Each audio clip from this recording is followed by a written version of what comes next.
Hello, সবাই কেমন আছেন? মরিচ বাটা দিয়ে ছোট মাছ কার কার পছন্দ?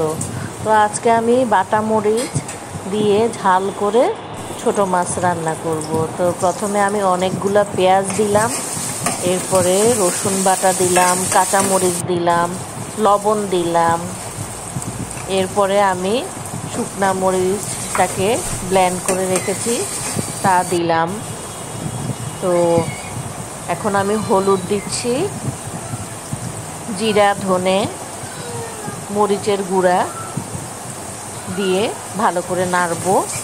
আর একবার বাসায় করে দেখুন আপনারা, আপনাদের থেকে অবশ্যই ভালো লাগবে ভাতের সাথে খেতে। তো আপনাদের যদি এই ঝাল রেসিপিটি পছন্দ হয়ে থাকে অবশ্যই একটা কমেন্ট করবেন, লাইক শেয়ার করে দিবেন আর পুরো ভিডিওটা দেখবেন। তো আমি এখানে সামান্য একটু পানি দিব, বেশি পানি দিব না কারণ ছোট মাছ অল্প কিছুক্ষণে হয়ে যায়। তো